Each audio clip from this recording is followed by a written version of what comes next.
ምዕራፍ 10 ወንድሞች ሆይ የልቤ በጎ ፈቃድና ስለ እስራኤል ወደ እግዚአብሔር ልመናዬ እንዲድኑ ነው። በእውቀት አይቅኑ እንጂ ለእግዚአብሔር እንዲቀኑ እመሰክርላቸዋለሁና። የእግዚአብሔርን ጽድቅ ሳያውቁ የራሳቸውንም ጽድቅ ሊያቆሙ ሲፈልጉ ለእግዚአብሔር ጽድቅ አልተገዙም። የሚያምኑ ሁሉ ይጸድቁ ዘንድ ክርስቶስ የሕግ ፍጻሜ ነውና። ሙሴ ከሕግ የሆነውን ጽድቅ የሚያደርገው ሰው በእርሱ በሕይወት እንዲኖር ጽፏልና።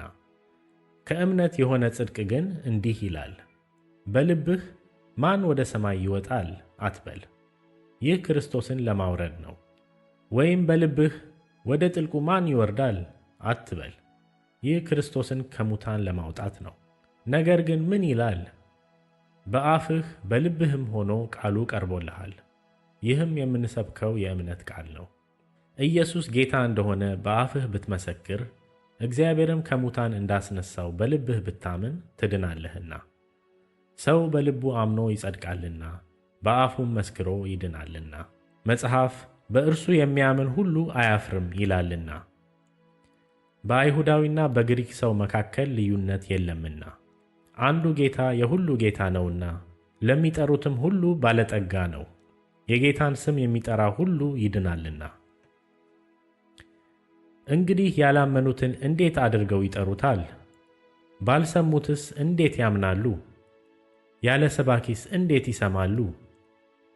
መልካሙን የምሥራች የሚያወሩ እግሮቻቸው እንዴት ያማሩ ናቸው ተብሎ እንደተጻፈ ካልተላኩ እንዴት ይሰብካሉ? ነገር ግን ሁሉ ለምሥራቹ ቃል አልታዘዙም። ኢሳይያስ ጌታ ሆይ ምስክርነታችንን ማን አመነ ብሎአልና። እንግዲያስ እምነት ከመስማት ነው፣ መስማትም በእግዚአብሔር ቃል ነው። ዳሩ ግን ባይሰሙ ነው ወይ እላለሁ።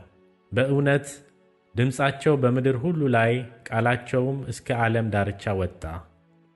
ነገር ግን እስራኤል ባያውቁ ነው ወይ እላለሁ። ሙሴ አስቀድሞ እኔ ሕዝብ በማይሆነው አስቀናቸዋለሁ፣ በማያስተውለውም ሕዝብ አስቆጣቸዋለሁ ብሎአል። ኢሳይያስም ደፍሮ ላልፈለጉኝ ተገኘው፣ ላልጠየቁኝም ተገለጥኩ አለ። ስለ እስራኤል ግን ቀኑን ሁሉ ወደማይታዘዝና ወደሚቃወም ሕዝብ እጆቼን ዘረጋሁ ይላል።